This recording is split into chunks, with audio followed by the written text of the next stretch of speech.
Good evening, 49er faithful. It is your favorite, the Between Two Beards show. We had some trouble getting started tonight. We were stopping and starting much like the 49ers offense against Denver. It wasn't pretty, and it may not be pretty for a little while. That's the reality of it. Randon, if we're going to fully reenact what the 49ers offense look like, we're going to need to fumble this entire show just to drop the ball as the Niners offense did against Denver. Do you think that we're capable of that? Can we make this as awkward as the offensive performance was from San Francisco? Are we even capable of that level? We're going to hit the first topic, go down and score a touchdown, and then we're just going to talk a bunch of gibberish for the rest of the show. And then it'll be a perfect reenactment. Yes, there'll be some stumbling, bumbling, misquoting facts. We'll toss it over to the other team for a little while. One of us will get injured. I think I've torn a quad. I've torn a quad just sitting here, my friend. It has not been pretty.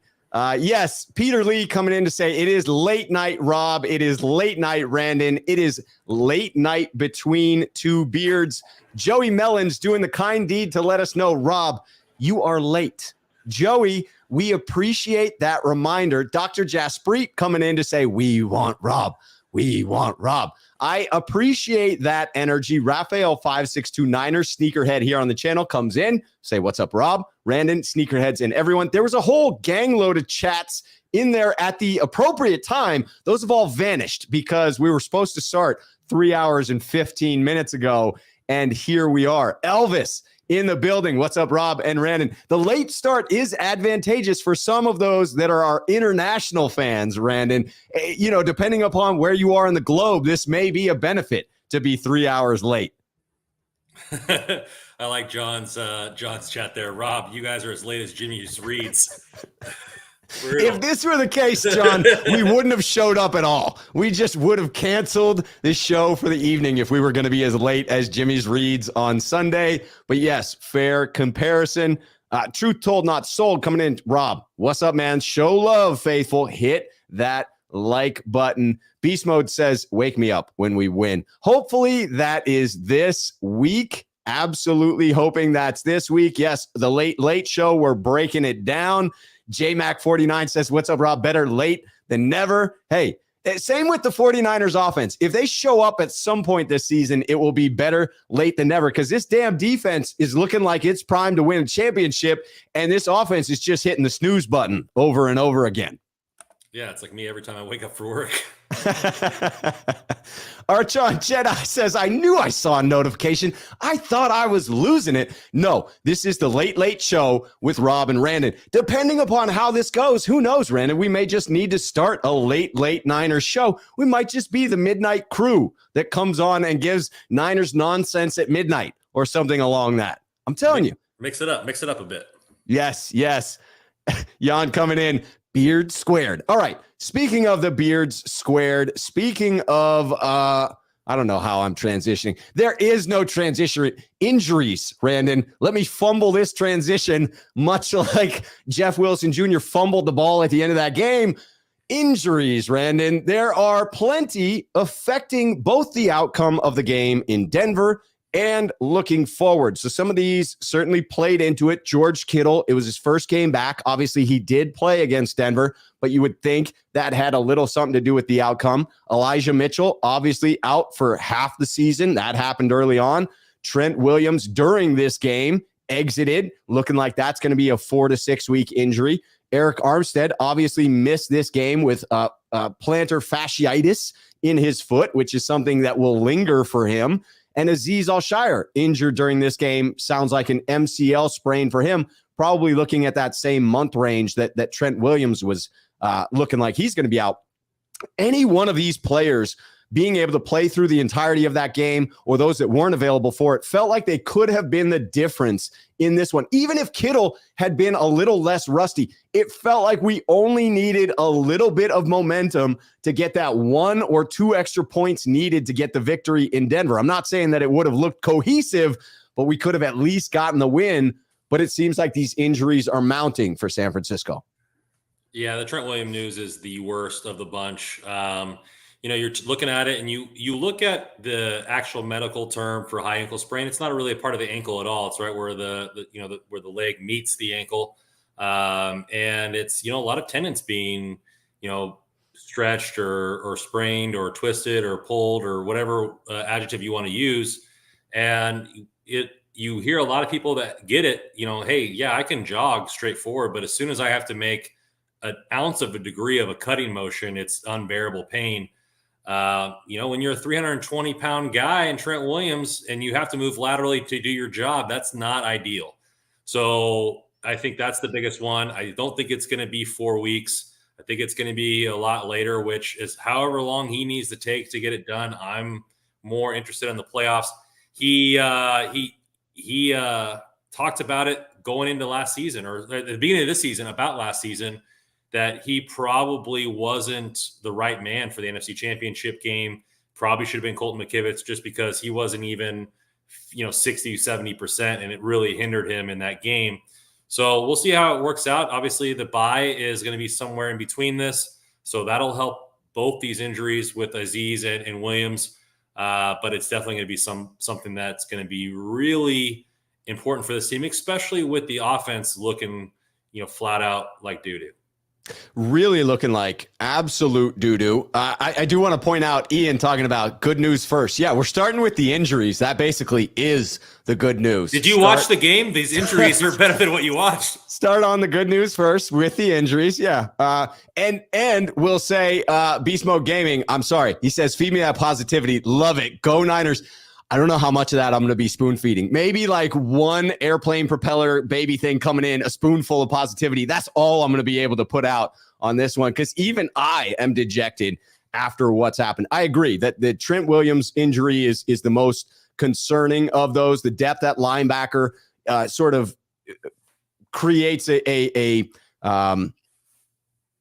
padding around the linebacker unit for Aziz's injury. Eric Armstead definitely deep along the defensive line and feels like something he will be able to play through at some point. George Kittle knocking off the rust as we go, although with Trent Williams' injury, he's going to be held in to block more. And Elijah Mitchell, that one would be like 1B to Trent Williams 1A, and that has a lot to do with the length of time Elijah Mitchell is out and the seeming unwillingness to actually give Jordan Mason some carries. I'm a little frustrated by that. We can touch on that later throughout this program. But I will go back to what you were saying about Trent Williams. I'm intrigued to see he did come back too early, acknowledge that he came back too early last season. And he's the type of individual who seems to recover at a faster pace than other human beings. He seems like that type of player that just is capable of healing faster than a lot of normal human beings are able to do. So I wonder if he won't push it to try and get back for the Chiefs game, which would technically be 4 weeks, right? Would be 3 games missed, but 4 weeks, right on the edge there, the early side of that. Or does he try to get back for that second Rams game? If he doesn't, if he pushes through to the bye week, then he gets that extra week and a half to heal. That could be a positive thing. But to think of Trent Williams out through the bye, and especially those games against the Chiefs and the second game against the Rams, that has me worried. Because if we fall too far behind the 8 ball in this season, with the way this schedule opens up on the second half, I'm just not sure that we're going to be capable of the same type of comeback we were last year when we were sitting at 3-5. I think slipping to 3-5 this season could be a death blow to this team. Well, the good thing about it is the fact that the NFC West is the weakest division so far in football. They have the lowest win percentage. Everybody looks somewhat garbage, and so it's not like a team is 3-0, and really stepping away with it, or you have 2 teams at 3-0 at this point. Like it's really anybody's game still, and I gotta, you looking at the stats for the rest of the league, the offenses are faltering everywhere, right? I heard the stat today that 17 teams are averaging less than 20 points per game. That's up from 10 last year, and that's up from 4 the year before. So the offenses are off to a slow start, but losing your left tackle, no offense to Aziz or anything like that, but a third linebacker versus your starting left tackle isn't even a comparison. I think that's going to be widely felt across our offensive line. Very, very true. I appreciate what John B is trying to do here. Sneakerhead here on the channel. He says the positive injury news is Jimmy Ward should be back this week. We'll need a bolster to that secondary going against guys like Cooper Kupp. That is positivity. I'm here for it. The return of Jimmy Ward should make Talanoa Hufanga that much better. Doesn't he have to be out 4 games because he went on the IR?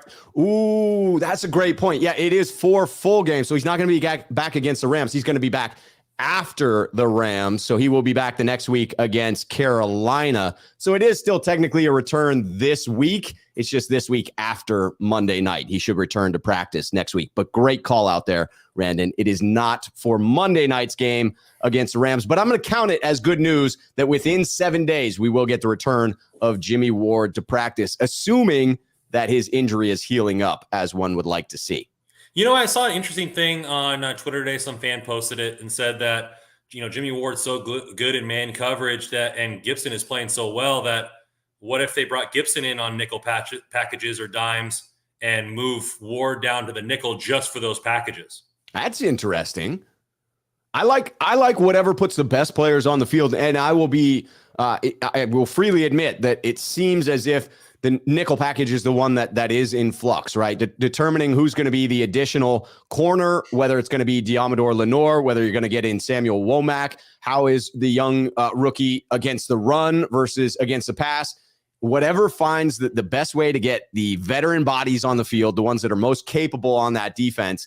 I'm not worried about this defense at all, even if you are putting out some weaker players. We have seen an elite level of defense to this point that I think it will continue, but anything that will continue to make this defensive unit better is going to be a positive for this team because the offense seems like it's going to take a while to get on track. Yeah, let's roll it on over to see if we can get some positivity in this pod. Let's do it. Robert Davis asked this question. He says, Rob, do you believe Kyle has the ability to scheme up the offense? Does he have the talent? We're going to get to that a little bit later on in the show. We're going to talk specifically about Kyle Shanahan and about this offense, but we do want to talk about the 49ers having their backs against the wall. It is a little like last season, and it's a little different as well because it is significantly earlier in the season to feel like our backs are against the wall. Maybe we felt this way in week 3 of last year, but it doesn't seem that way to me. I feel like this is an elevated level of panic for me that I expected this season to start off well, and here we are with a couple of pretty significant injuries that have me feeling like, oh no, here we go again. Here's another injury-plagued season. And another season wherein it feels like the offense is disjointed. And you say to yourself, how can we possibly have a head coach who is as good at designing plays as Kyle Shanahan and have an offense that falters in the way that it does, stopping and starting? So when you look at this, do you feel this is more reminiscent of a season lost like 2020, or is this like 2021 where it's not too late, you right the ship, it's just a bumpy beginning, but you're going to get yourself on a hot streak and save this season? As of right now, being far too early to accurately predict it, what does this feel like to you more so, Randon? I think it's just the degree of what we thought this season would be makes it the former and a kind of not a lost season. I'm not calling it a lost season, just definitely not at this time, just because it's way too early. You know, like I said, the division isn't looking good right now. Everybody's starting slow, but with the Trey injury and all the injuries that we talked about this early in the season, you know, everybody, including us, was like, oh, the week schedule, we should easily be 4-2 coming out of week 6, you know, when you and I are meeting in Atlanta and everything like that. So it just seems a whole lot weirder at that time. And like I said, hey, one game at a time, like a lot of people are saying, I get that. It just seems like the air has a musty aroma and not a pleasant one right now where like, I think you still last season, even though it was 3-5, there was still some hope because everybody was like, okay, let's put in Trey Lance and let's move. And now it's like, I mean, I see some people here like, hey, let's go Brock Purdy. Like, let's throw anything out there that sticks, but that's not going to happen. So it's just, I don't know, man. It just seems different. It just seems different at this time just because there was a hope of seeing your young player play. And now it just seems just, like I said, musty everywhere. and not in a good way. Musty everywhere. That's a great description. Vlad the Impaler says, we felt bad last year, but had a better chance. And it did matriculate into something last year. I feel similarly. I'm torn on this, Randon. I feel what you're describing there, wherein it feels dark, it feels unpleasant, it feels musty, if you will. And I look at this and say to myself, all we have to do is beat LA. The Stivers Niners 209 show comes in to say, at least Rob beat Los Angeles. And guess what? Then goes on to say, do you like my profile picture? I do, but it creeps me out because I think it's my face blended with somebody else's face. So it's not a picture of me, but it's half a picture of me, like the Kittle and Juice blends that the Niners do. I think that's what the icon is. And so it is a little unnerving in that regard, but flattering. Very flattering as well. I agree, Randon. I'm starting to see more and more of the calls for, Brock Purdy. And that's when the season is close to circling the drain, when you're like, you know what? Just pull the chute and put in the guy that we have no idea about. Let's see if he can save our season. I don't think that's where the 49ers are. I don't believe that that's going to improve what this offense can do.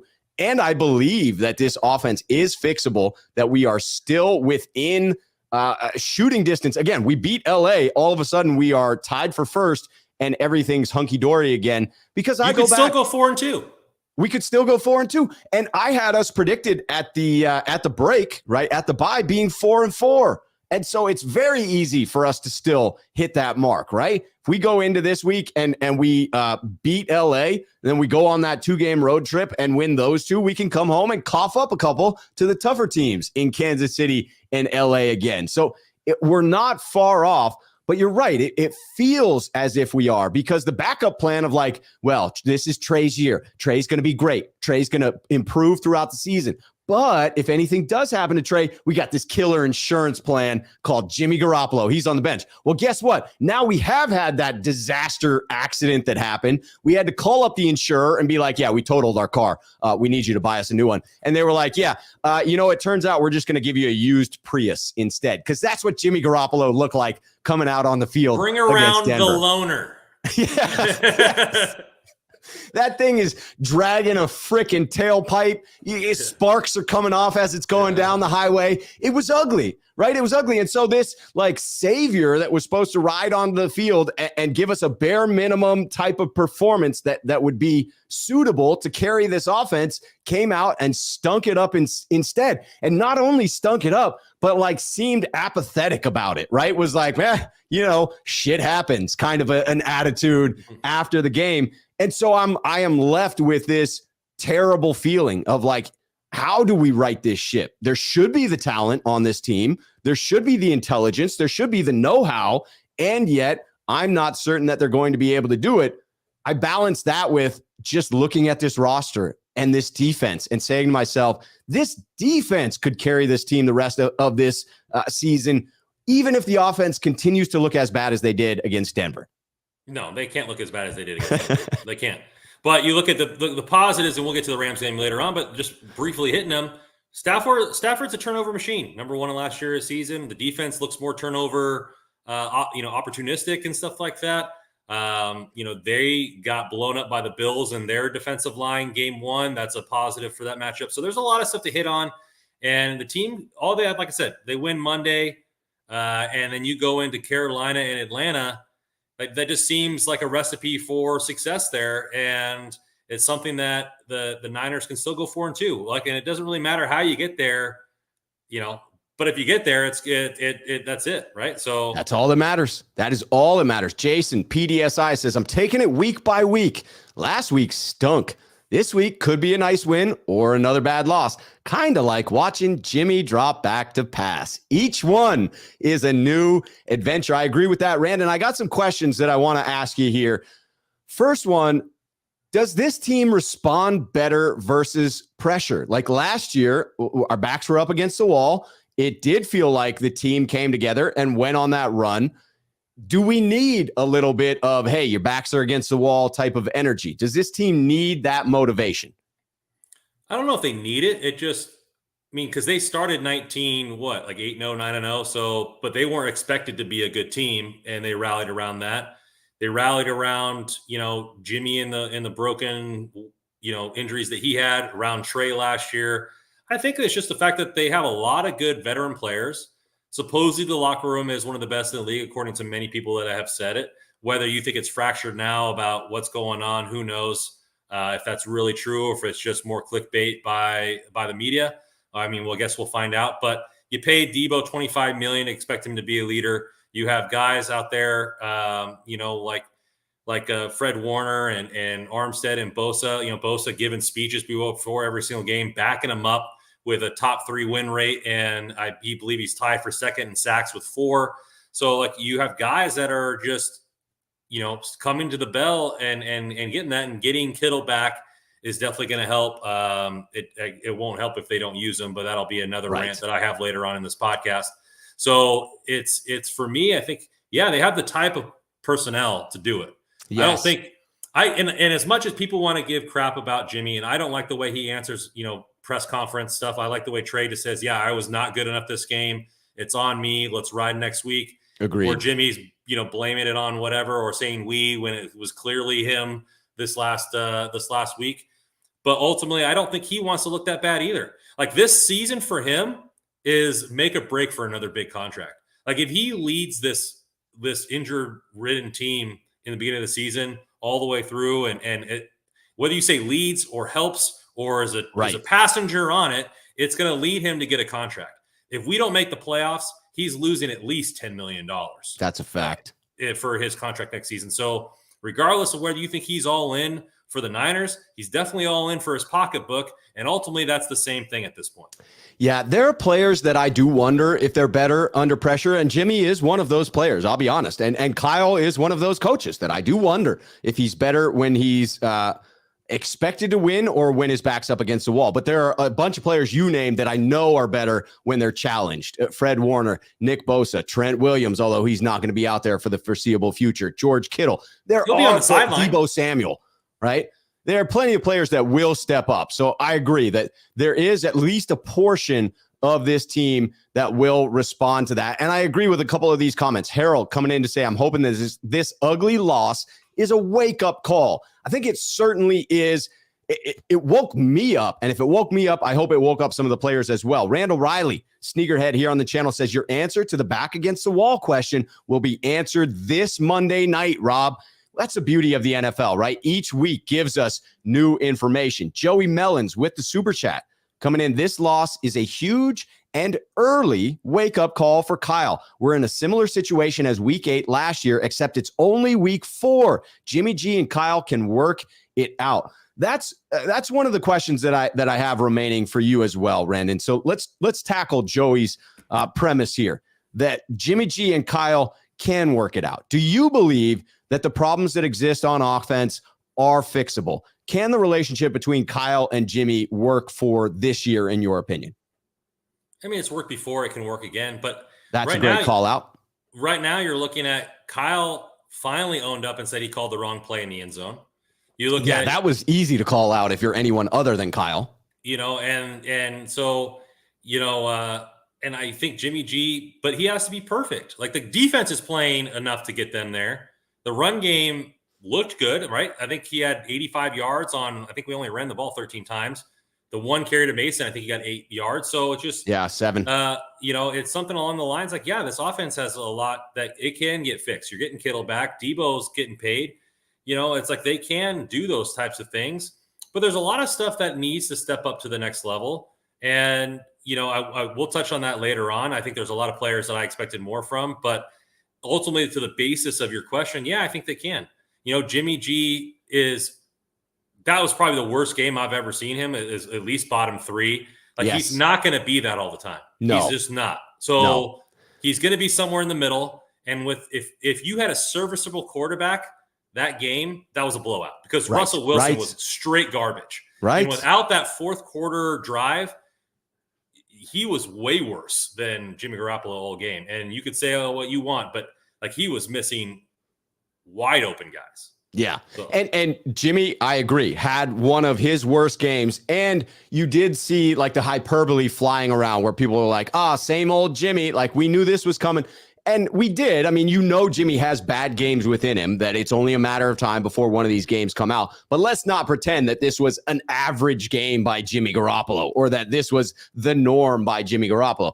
I agree. It's more likely that he's going to return to form, which is still a little bit sketchy. He's still going to have one or two plays a game that feel like, Jimmy, what the hell are you doing? But typically it's not a handful of plays in the game that leave you with that impression. And in this one, it certainly was. Jason Lewis coming in to point out what I also saw to be true in film review, says the all-22 shows just how many open wide receivers we had in that game. Jimmy, unfortunately, doesn't keep his eyes downfield when his first read isn't there.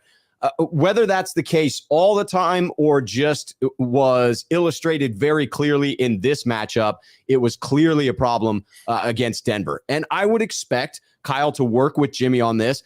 I do worry a little bit about the relationship and where it stands, because I agree with your sentiment. It has worked before, Randon, and that should be evidence that it can work again. Things have changed, though, since that first time that it did work together. The relationship has gotten awkward, right? There was a breakup, and then they got back together. And so there's still some of that residual awkwardness that comes with having chosen someone else above Jimmy. You can see it in his attitude and his willingness to sort of criticize, wherein before he wasn't. I still think it's mendable. It's still in both parties' best interest to set egos aside and repair this season. But I will admit that I'm concerned about it. I need to see it happen on the field before I can definitively say Jimmy and Kyle will work well together throughout the remainder of this season. Yeah, I mean, there's definitely there's cause for concern there, and who knows if you can hit gold again, so to speak. I guess only time will tell at this point. If you had to guess, does this locker room stay together, or do we start to see it splinter a little bit? Winning cures everything. I've said that 100 times. If they win games, it won't matter. Yes, winning is, in fact, the secret. Beast Mode Gaming says, Rob, when you have a positive mindset, you can't be defeated. I'm still looking forward for our team that they will win. I love the positivity. I'm all about it. Speaking of positivity, let's transition to those two losses. That doesn't seem like a positive outlook, but when you take them in perspective, potentially it is a little bit more positive than you want to believe. My question is this.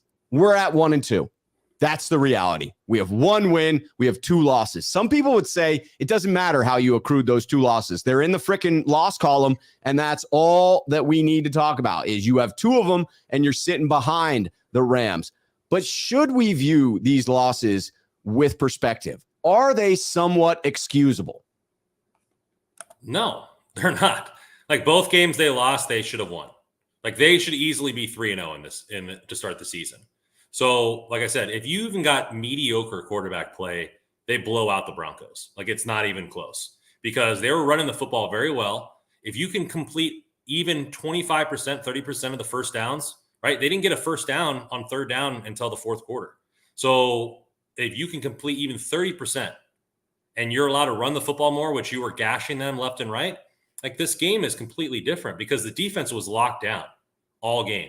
Wishnowski, I think, was 25% in coffin punts, he was money. And the special teams looking great, like good so far. You want a positive? Fantastic return on investment for the special teams investment. Mitch Wishnowski and the special teams unit killing it. So, but no, I mean, yeah, these are bad losses, and bad losses suck because like you go like the Rams week 1 get rolled by the Bills. Okay, you're like, okay, well, we just got our ass handed to us. Like, that's just what it was. It happens in sports. But when you beat yourselves in week 1 and you clearly could have won this game and you lose to the ghost of Russell Wilson, who now is the leading quarterback to beat the Niners all time, it just sucks. Like, it just sucks at that point because these are winnable games. Like, you didn't get rolled, right? And so for me, it's way different. But let me take that exact line that you just used there and spin it the other way, because I agree with you. It is that much more painful because we should have won these ones. They were winnable. Both of them. We should be 3-0, and that makes it that much more painful to suffer through it. Dirty wins are still W's. Dirty wins are still W's. Yes, they are. But when we look at those losses and say to ourselves that we could have won them, that to me speaks to the type of team that we have, the talent that is on the roster. So if I'm attempting to drag any positive out of the fact that we did in fact lose those 2 games, very painful games, it's saying to myself that we both could have and should have won them. That speaks to the idea that it's fixable, that we can right the ship, that we can turn this season around, because a team that loses games it's supposed to lose is going to keep on losing them. But a team that is losing games it's supposed to win has a shot at making adjustments, has a shot at figuring out, hey, we just got to stop shooting ourselves in the foot, lean on this defense, get that run game going, stop asking Jimmy to do things that Jimmy's not comfortable. Let's get on the same page with the offense. So it feels like it's the worst of both worlds, because it's more painful because of the fact that, hey, we should have won these. They were within our grasp. And the simple fact that, like, you look at, hey, this is a talented team that literally shot themselves in the foot. They have no one to blame for these losses but themselves. It's a painful place to be, Randon. Don't like it one bit. I don't like it at all. I don't. I will say though that I think it is important that these are painful losses, but not blowouts. That perspective is important. That frustration for us as fans is real. And that frustration for this team needs to be real as well. It needs to serve as that fire, as that fuel to say to themselves, hey, we should be 3-0, but we are not. We are 1-2, and we are now looking up at this division. We have put ourselves behind the 8 ball for the remainder of the first half of the season, if not the entirety of it, if we don't turn things around. So when talking about Shanahan attempting to keep this locker room together, it feels like such an early and unexpected rough patch could be the glue that holds this team together, the fire that Shanahan uses to get that locker room to gel as one. Yeah, let's just hope it's not a crack in your windshield or a chip in your windshield that turns into a crack and then a dumpster fire. That is the concern. That is the concern. What feels worse, Randon? 1-2 right now, or when we were sitting at 2-4 last year? 2-4 last year, just because I was hoping Trey would play, and then I was like, see, I'm right. You know? Yeah. For me, it is this year 1-2 because of the injury to Trey. Because same reasoning. I thought Trey was going to play, and now he's out. And so for you, it was expecting him to play that last year. For me, it was expecting to see him improve throughout this year.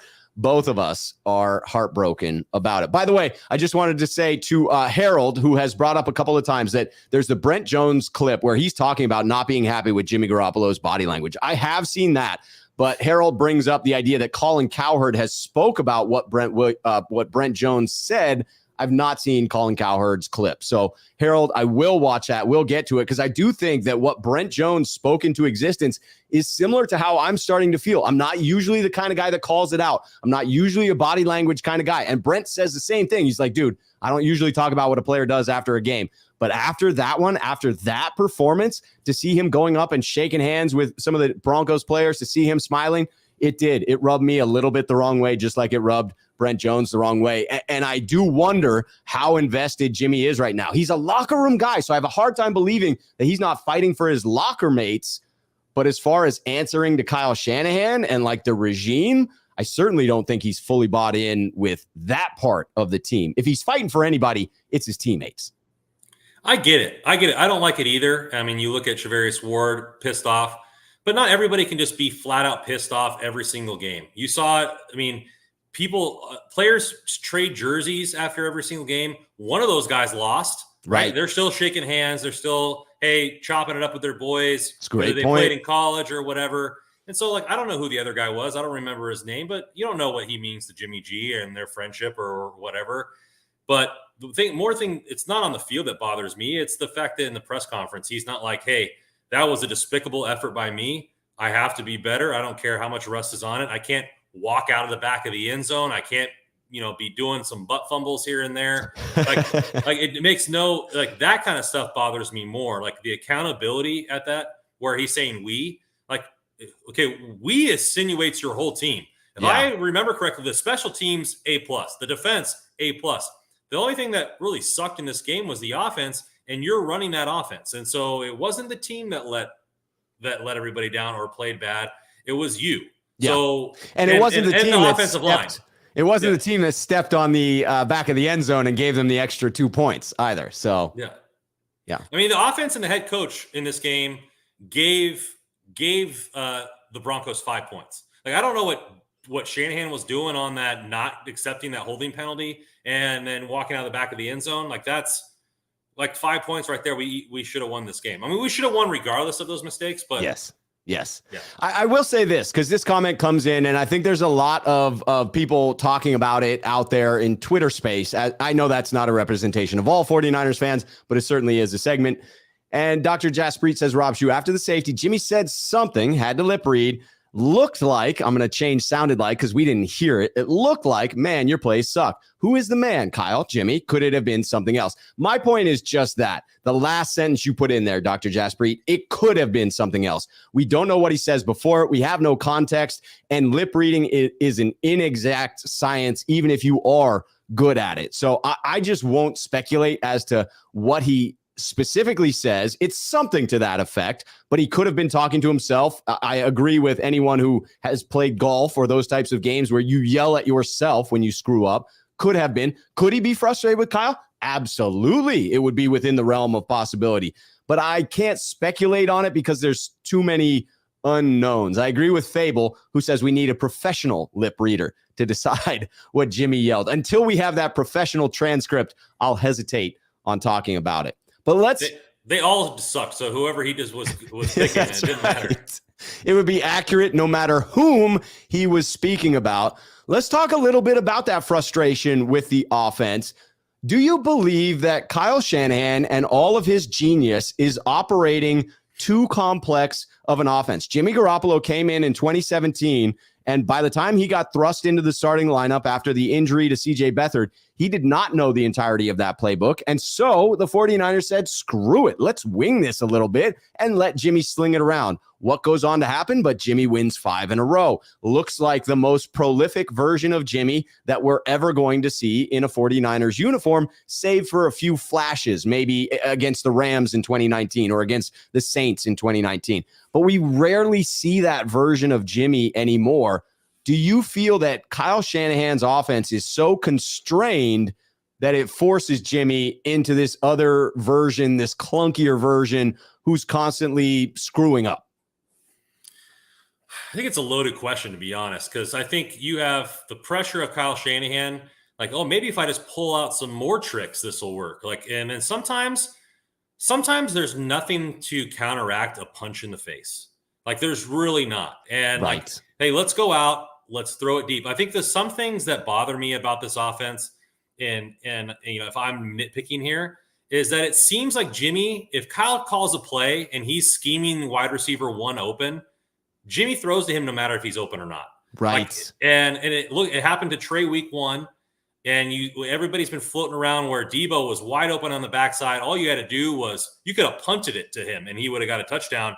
And he tries to force that ball in there. I think it happens a lot with this offense, whether it be from Trey, like you saw, like I said, in the Chicago game, Jimmy multiple times throwing to linebackers. He should have had multiple picks. And you look at K'Wan Williams almost had one because he knew what was going on. So, right. Like, I know Shanahan's this genius, and it is what this is, and this is his baby, the playbook. But you pay this guy $25 million, and obviously his contract's different. But like, he's got to have some freedom.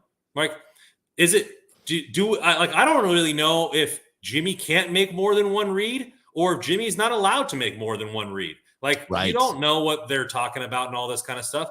Like, I don't know what this offense is supposed to be, because you look at in 2017, they had George Kittle. Yes.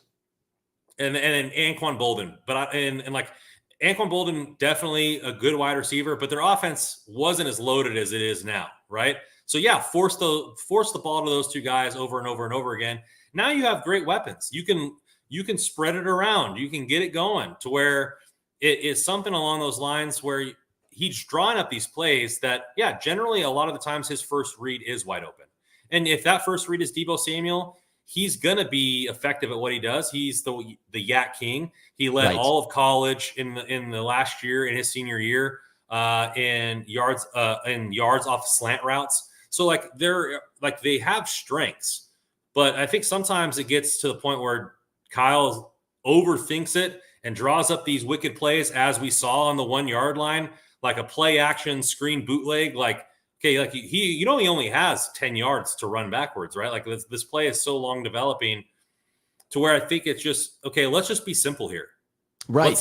Let's let the guys that we're paying a crap ton of money to beat the person across from them and throw them the football. That's my big question here. And by the way, just for those that were following, I think that was a Pierre Garçon reference that you were throwing out there in 2017, as opposed to Anquan Bolden, who had left the Niners a little before that. But yeah, I agree. What I'm looking at is the talent on this roster and just saying to myself, do we need to get so creative in order to beat the team opposite us? We have players like Brandon Ayuk, Deebo Samuel, Kyle Juszczyk, George Kittle. Even if you have a flawed quarterback back there, with the weapons that we have on this offense, we should be able to line up and simply beat the men across from us, especially when the cuter plays of attempting to get Deebo the ball in space out of the backfield is clearly not working. Let's get that man the ball in space beyond the line of scrimmage, right? Throwing the ball to Deebo Samuel, much like we were doing in the first half of last year. So sometimes it does feel as if we are attempting to get too cute, attempting to show the world that, we have the most forward-thinking offense, that we are continuing to set trends, that we can do things that other teams can't, wherein all we need to do is be an average offense, and we could win with this defense. It does feel like the roster's talented enough to line up against the other team and win with those matchups. It is. And I don't know, and it's just frustrating, because I do think that there's something there. And I think, to this credit of Mike McDaniel, he just seems like the type of the guy that is just a cheerleader to his team. Like, he seems to want to get the best out of everybody, right? And to everybody who says, like, okay, he drew up everything, according to Staley, he just drew up the run plays, so it's not pass plays, it wasn't play calling. So yeah, the run plays, but I mean, you have Anthony Lynn, who was a good run master. The Shanahans have had running success since his dad was there. So right. Like, how much is he really adding at that point? Who knows? But I think that as a head coach and what you're getting, like, the second Mike McDaniel went into Miami, he's like, Tua's my dude. He's the most accurate quarterback, this and that. Whether he believes that or not, Tua's got to feel good about it. Right. Right. And if we're looking at a situation where the relationship between Jimmy Garoppolo and Kyle Shanahan needs to work, both of these guys need to set aside their ego. I am in complete lockstep in believing that Kyle needs to embrace Jimmy Garoppolo. Make that guy your freaking buddy for the rest of the year. No more of this animosity on the field, this tense nature of like, well, Jimmy's not doing it the way I need to do it. You got 1 year left with Jimmy. I highly doubt that they try and make this dysfunctional relationship go any further than this final season that is sort of a miracle it played out in the way that it did. And this ties into the next question. Thank you, Randall Riley, though, for putting up there, smashing that like button. It is always appreciated. But that transitions into that next topic of Kyle needs to embrace Jimmy Garoppolo in order for that relationship to change. Kyle needs to ensure that this offense can, in fact, run without the hitches in its giddy up. It needs to get off without the mistakes that we've seen to this point. The question becomes, is Kyle capable of change? Is his ego so large and he's so certain that his way is the right way that he's then incapable or unwilling to change because he believes he's doing things the right way, and you just got to stick with it. Things will catch up. I believe other teams pay defensive coordinators quite a bit of money. They do. So he's not the only one that's intelligent about the game of football. And if you're not willing to change, then your offense becomes obsolete. As we saw, like I do the stats I just laid out, over 17 teams are averaging less than 20 points per game so far during the season. The defenses are winning. So yes, you have to change. You have to adapt. You also have to embrace your players. Like, you can be a stern coach and demand perfection, but also know when to pull it back and embrace different athletes, and like knowing what athletes respond to certain things. And I think McDaniel so far has it. Granted, 3 games into the season, we don't know. But so far, early returns, great. Now, going to your original question here, can Kyle change? He needs to. That's part of being a coach. That's part of being a person. That's part of being an athlete. Like, as you get older as an athlete, you're not as athletically gifted, so you have to change your game based on your intelligence. He has 5 years of data about what this team is, what Jimmy is, what he needs to do to change his offense to be effective. And he needs to do that. Like he has to. Like, it's not can he, it's like he has to look within himself and say this. And if he's willing to go down with a burning ship, he's not going to have a job. Like, if he ends this season below 500, like with a healthy Jimmy all year, like, you're not going to have a job, or you're going to be very much at the start of the season in the hot seat.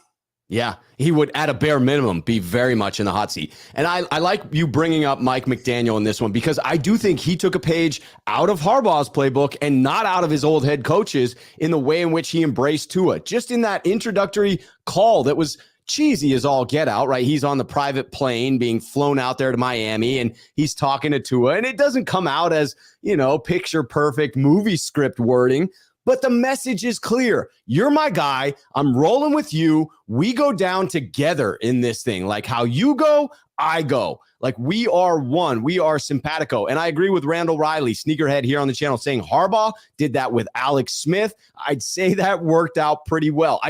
Those images of Harbaugh banging on Alex's chest with that shit-eating grin on Alex's face. Like, you could tell Alex is a smart guy. In his head, he was like, yeah, this is cheesy as hell. Like, yeah, this is cheesy as hell. And my head coach is pumping me the hell up right now. Like, I'm about to go run through a brick wall. Ironically, that's how he ended up losing his job to Colin Kaepernick, was running through the brick wall, getting the concussion, and then Kaepernick comes in. But he was willing to run through that brick wall because his head coach pumped him up. And it honestly feels like Jimmy would respond to that kind of energy from Kyle. I just don't know that Kyle is willing to go there, if his ego will let him. I will say this. There is evidence of him changing in the past. He did adjust his style to the injury issues that were happening in preseason. He has now significantly reduced the amount of wear and tear on players. Before, he was that old school mindset of like, no, you got to get those reps in. Now we're going into the season rusty, because he's like, dude, it's just more important that these players are healthy and able to play at some point this season, even if they are rusty. They've gone to a new style of running back to try and avoid injury. Now, they've missed on a couple of those swings at the plate, but it is a noticeable change. And he even changed his style of quarterback. So I see some indications of a willingness to change. I'm just not clear that there's a willingness to set aside the ego in this particular scenario when it comes to Jimmy Garoppolo. But if he doesn't, this whole season may go down in flames. Yeah, I mean, I don't know. If it seems, and we're not in the locker room, so it's just all speculation at this point. According to many people, Debo and him have a good relationship. A lot of players have a good relationship with that team, and it just leads me to believe that, like, he's capable of having good relationships with people. Obviously, the quarterback, this was a tenuous situation. Hey, like, get the F out of here. Oh, you're still here? Okay, I guess we're going to use you now. And Jimmy Garoppolo in the pregame with Colin said that, he has a chip on his shoulder. He feels a little bit kind of butthurt about the whole thing still. But my thing is this. It's like, it just seems that Kyle is this type of relationship. And I think everybody in the chat, I know I've been a part of it, where when you do something correct, it's just everything as usual. Like, if people, you expect them to do things correctly. And then when you don't, they harp on it. They don't give you any praise or any love for, hey, man, that was a beautiful pass, touchdown, fantastic. Hey, way to read that one out. And, where the Harbaughs and the McDaniels are, pumping their team up. The Salah's getting on the field for a sack, like, getting in there and getting his player's face in a positive way. Yeah. Like, hyping everybody up, the good with the bad. It just seems like when the team's successful on offense, Kyle's like, yep, this is business as usual. And when it's not, it's like, oh, well, they're not doing what I need them to do. I need to be stern. It doesn't seem like there's any sort of positivity. But then you see stuff like when he threw the football, he's hanging with his teammates and they're drinking and he throws the football across the street. Yeah. You see it in the first couple of years. You heard Emmanuel Sanders, like, I've never had a coach coming in here wearing Yeezys and doing this kind of stuff.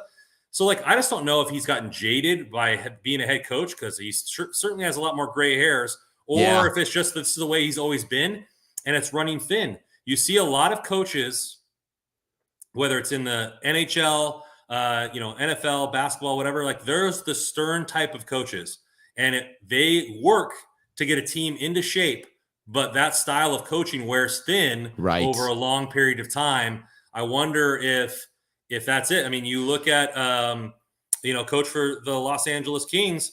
He's that disciplinarian. Yeah, they won 2 cups, but then he got fired, right? Because it stopped working. The only time it works is if you continue to keep winning. Like I think of a guy like Pop in basketball for the Spurs, right? He won enough that like he may have had a different style about him, but the results were clear year in, year out. And so people continued to buy in. But as soon as you stop winning, it does go the other direction. Jaguile56 coming in with the super chat says, Rob, can Shanahan pivot to a more passing game? I think we will see closer to what we saw in 2019 and 2021, where the run pass ratio was just about at 50%. Through this point now, it's like 80 to 100, 80 passes, 100 rushing. And that's because through the first couple of games with Trey, we were skewing heavily towards the run. Certainly the weather and some other factors played into that. I believe this season will trend back towards that 50% run, 50% pass.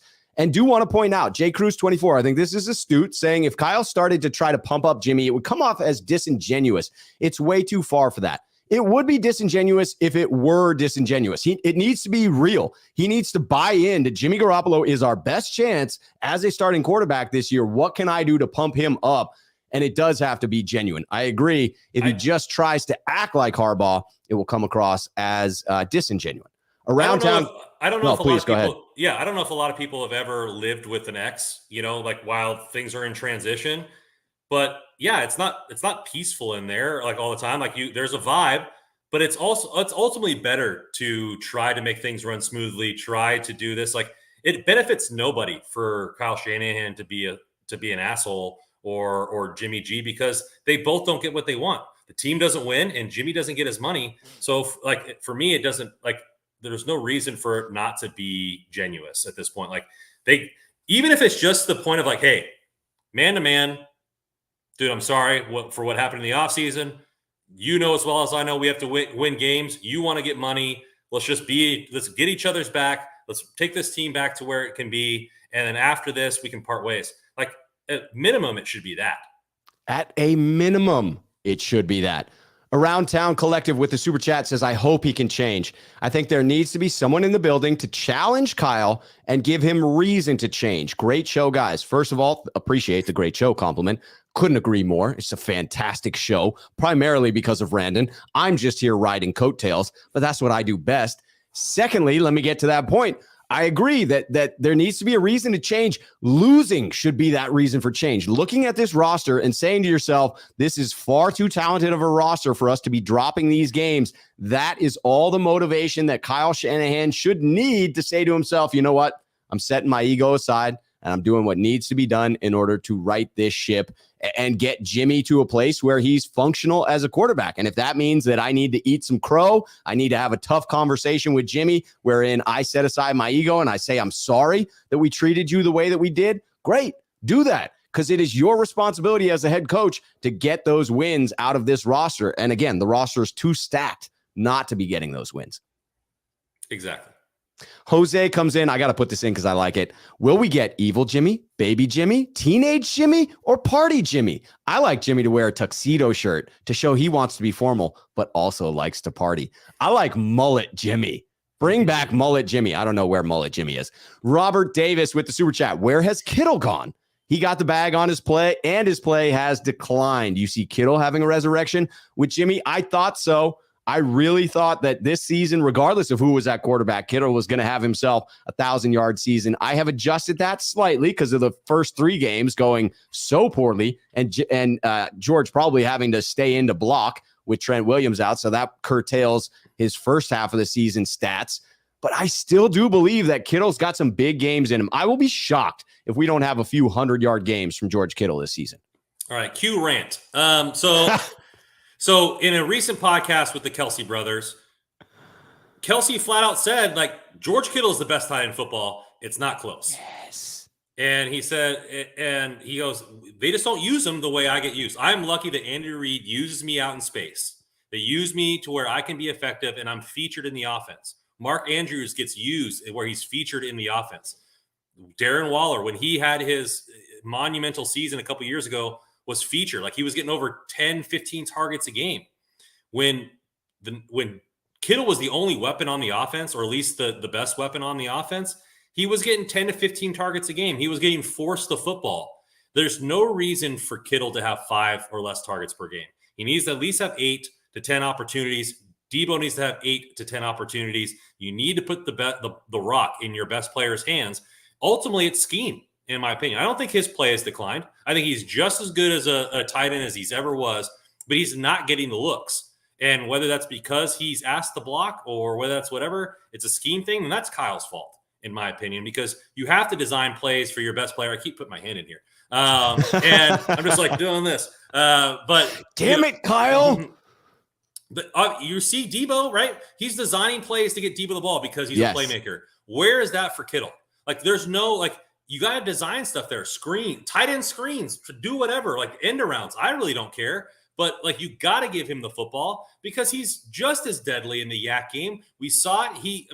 It makes no sense. And Kittle is like, he's effective in blocking. Yeah, he is. But we're talking 10 targets a game. 10.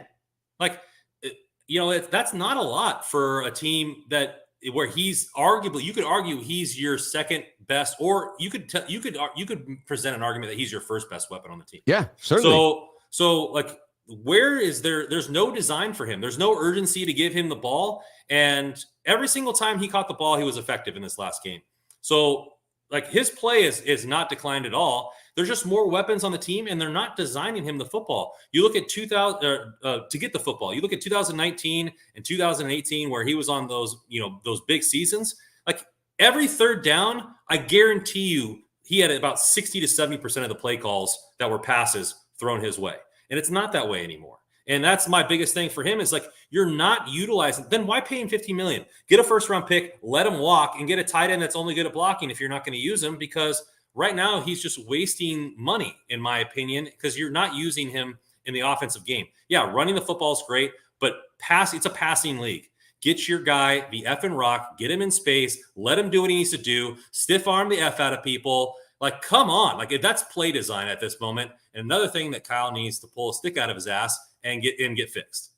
And I like ranting Randon. Ranting Randon is fantastic. I can't dispute any of that. I think you're right that George Kittle does need to be used more often. I'm here with armchair QB1 who says, good point. He can be a mismatch nightmare. Yes, he can, against linebackers, against secondary. Like, he's faster than a linebacker and he's stronger than any safety or DB, right? He's going to be able to run over anybody in the deep secondary, and he's going to be able to outrun those at the mid-level. So he is a matchup nightmare. You do have to get the ball in his hands in open space in order to allow that to happen. He's not the type like Debo where you're going to hand it off to him. They have to be pass plays. They got to be designed to get it to Kittle.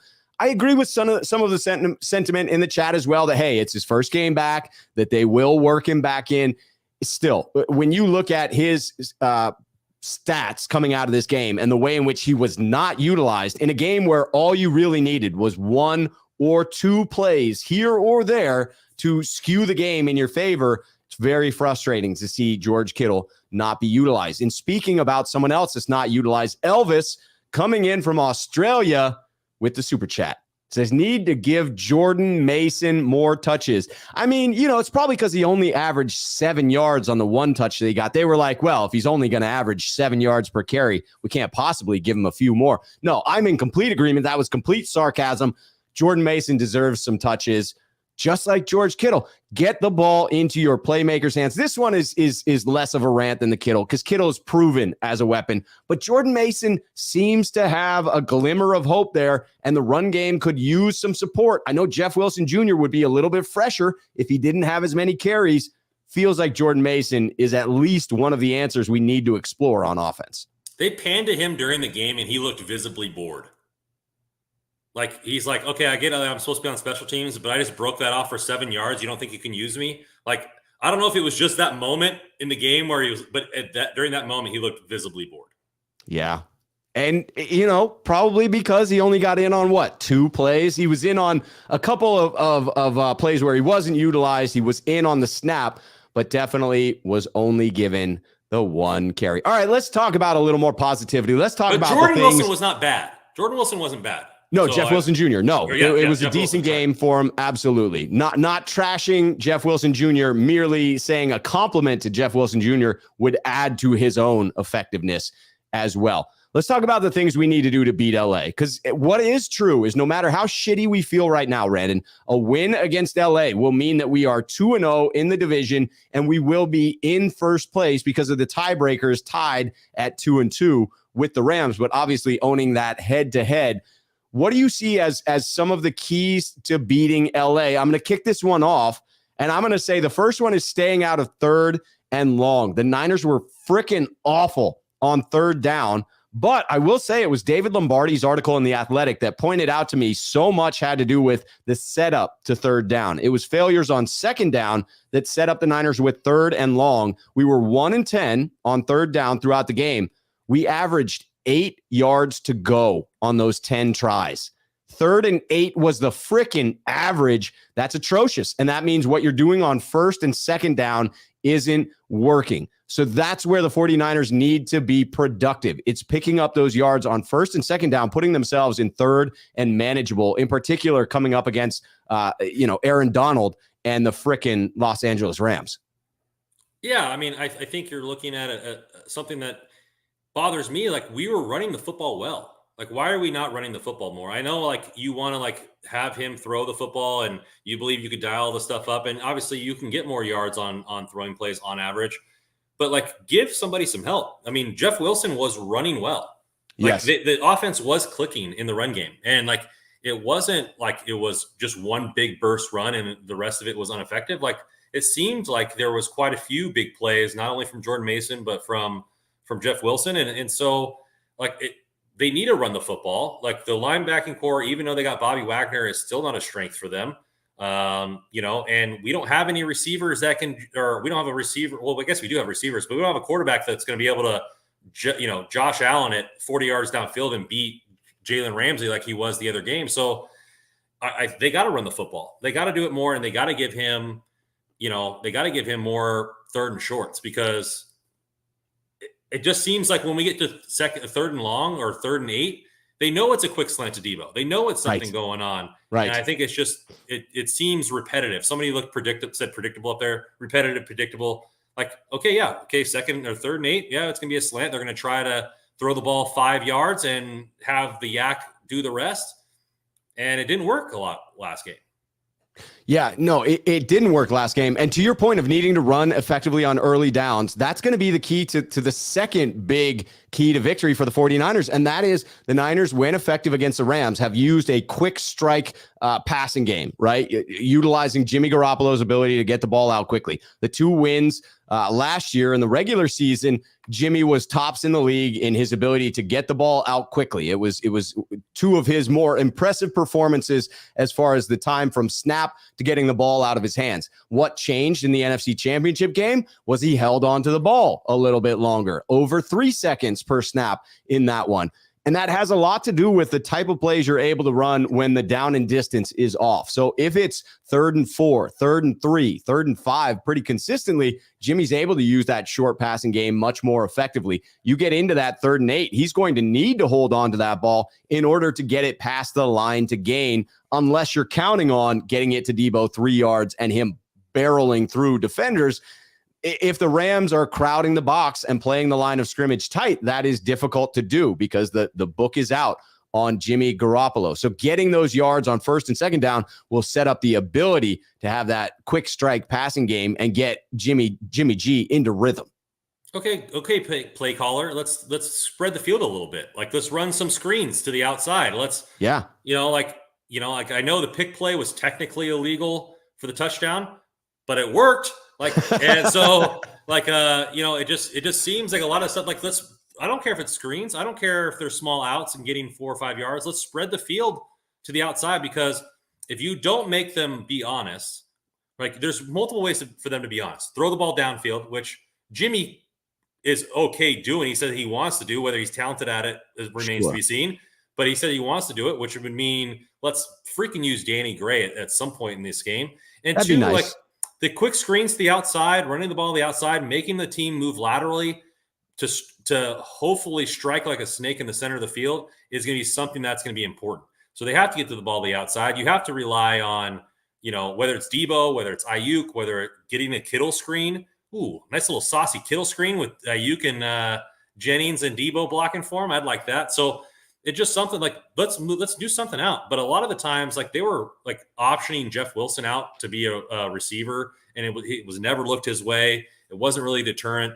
It seemed like every time Debo went into the backfield to run, like it was just, they know it. And like last year, the wide plays were not working. Last year, the wide back took everybody by storm. But eventually you get enough tape to where you know what's going on. And so he has to continue to make folds in the origami that is his playbook and get better. Like you have to challenge the defense at some point. You do. And let's be honest that this defense was probably best prepared to face the 49ers. Number one, Russell Wilson is on the team, who obviously has a wealth of knowledge about Kyle Shanahan and about the 49ers. But more importantly, DJ Jones, mention the man's name, you got to put his barbecue sauce up. DJ Jones and K'Wan Williams played against that offense. So is it within reason that they gave up some tells and absolutely gave insight to the Broncos, which allowed them to contain this offense? Sure, it is. I still think that it was a poor performance, regardless of whether they knew what you were doing or not. Jaguayo56, sneakerhead here on the channel, comes in to say, Rob, I would take Kittle versus Wagner all game. Back to Randon's rant of get Kittle involved. It is a prime time matchup for the 49ers against an aging Bobby Wagner, although Peter Lee points out that Jimmy's probably just going to gift Bobby Wagner with 2 interceptions likely. But I like Jaguayo's stance here of Kittle abusing Wagner. Do you think that's a matchup that favors the 49ers, and will they lean on it? Will we see a Kittle breakout game?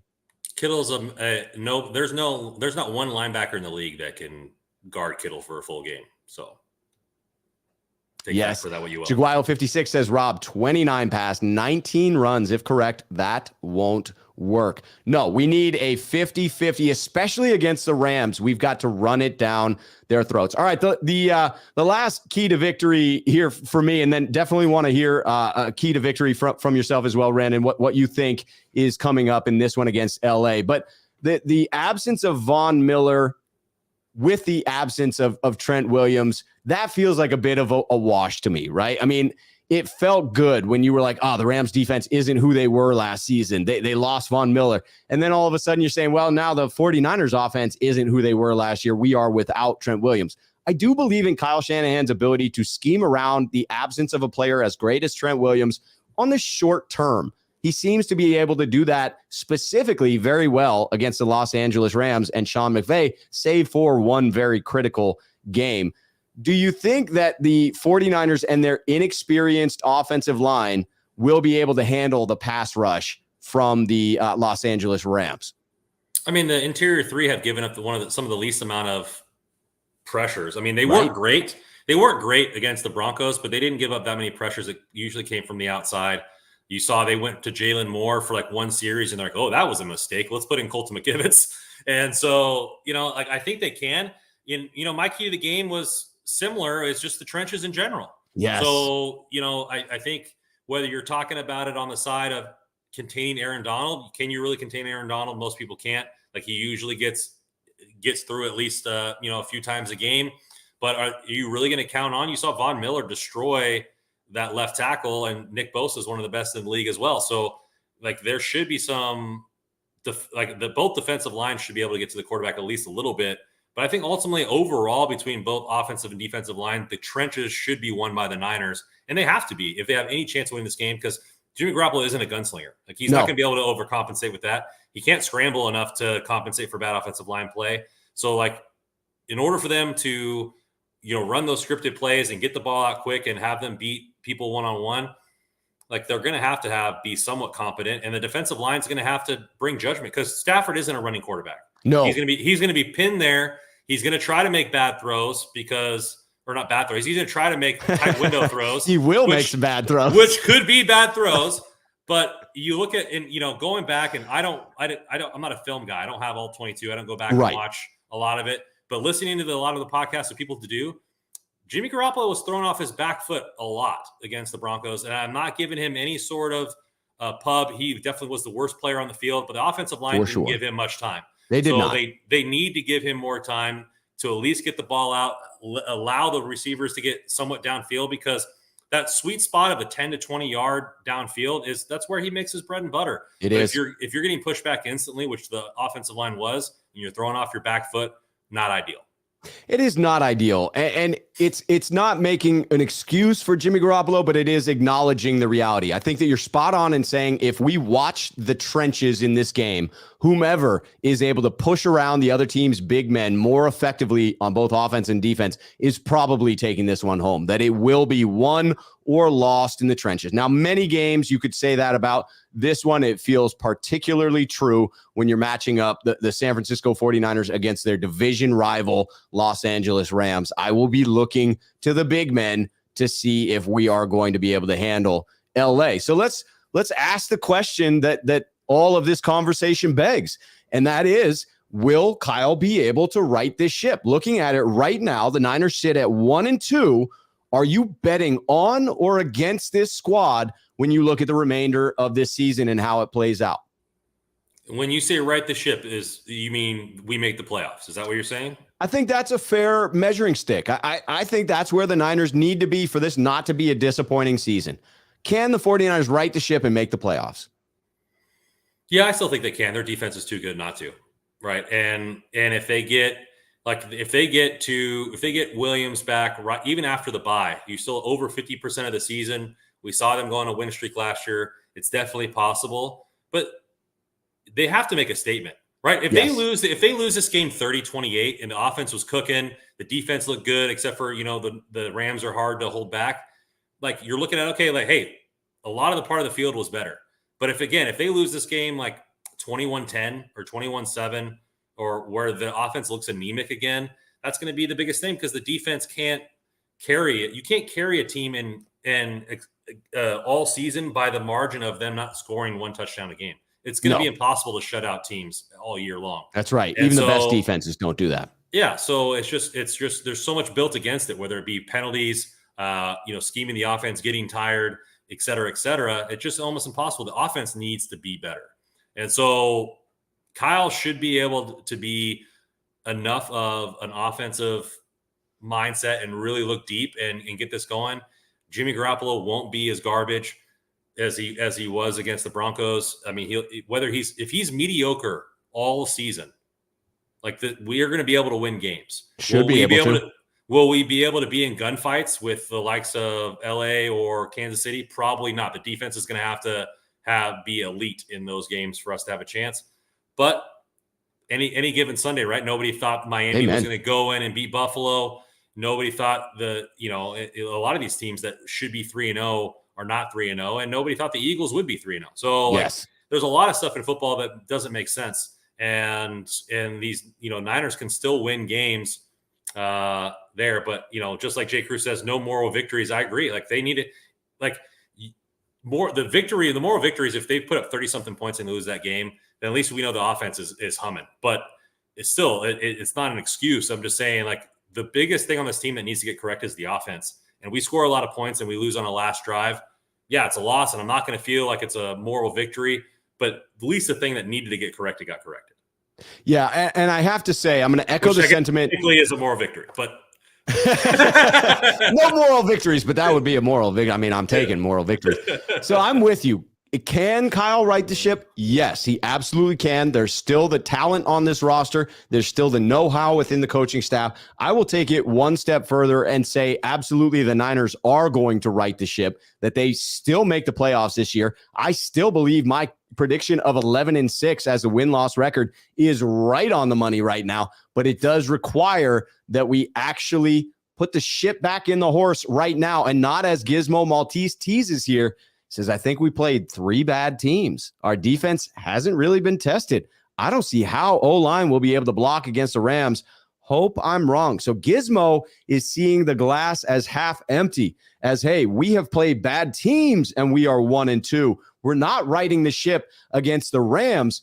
But my question to you, Randon, is what is your game prediction? You said the 49ers can right the ship. You believe it's possible. Is this the week? Do you believe that the 49ers beat the Rams on Monday night and get to 2-2 and the season feels like it's back at a reasonable position? I do. I think it's really my last key to the game. I think is going to come into this prediction is going to be our secondary, right? I mean, Cooper Kupp seems no matter who he plays is going to get 10 receptions for 100 yards, but Allen Robinson hasn't looked great. Van Jefferson is still out. I like our linebackers against Higbee, and it seems that Darrell Henderson and Cam Akers really don't have it together so far. So the offense is essentially Cooper Kupp. Does D'Amico Ryans have the huevos to just put one, even switch off Mosley and Charvarius Ward and just lock him down all game with one of those guys and not play much zone, almost play like a Cooper Kupp spy, so to speak? Yeah. And just say, hey, we're gonna take one guy off this field, try to beat us elsewhere, like Bill Belichick style, and see if he does that instead of just calling the same defensive mindset. I just wonder, that's going to be my key. And that's why I think the prediction is going to be, I think the Niners do win. I think it's going to be like a 17-14. It's still going to be a low game, which isn't ideal for the offense. But I think it's just because the offense is still struggling. I think that's going to continue, maybe not to the extent of the Broncos game, but it's going to continue. And I think our defense is going to get tested. They're going to bounce back. Not bounce back. They're going to continue holding their own against these teams, and they're just going to give up the 2 touchdowns or maybe touchdown, a couple field goals, but it's going to be 17-14, 17-13, single possession game, but a win for the Niners. I love the prediction. I am on board with that. I'm going to give mine as well, but I gotta get into a couple of chats here coming in that you could see me smiling as I'm reading them real time. Says Rob Shue, are you staying home for this game? If so, I think we win. Just kidding. Love you. 49ers comes back in to say, yeah, Rob, watch from home. We win. So now there's the curse of Rob Shue attending games. I won't have it. I am not standing for that bullshit, Brandon. I am taking a stand right here and now. I was there in Lambeau for that magical win against the Green Bay Packers. Just because I've had a rough streak since then, I am not getting stitious about attending games. I have been at some ultimate freaking victories for the 49ers and will be in the future. I know people are kidding, so I am definitely having fun with it. I will not be at this game, though, so the odds of winning did just go up. I also believe that the Niners right the ship here. I think they get to 2-2. They do it in a different fashion than I had them getting to 2-2 when I made my prediction, but I still see this team as getting to 11 wins. It's going to be shaky along the way, but we're going to lean on this defense. Jimmy Garoppolo is going to be better than what we saw on Sunday night. He still won't light the world on fire, but to your point, we don't need him to.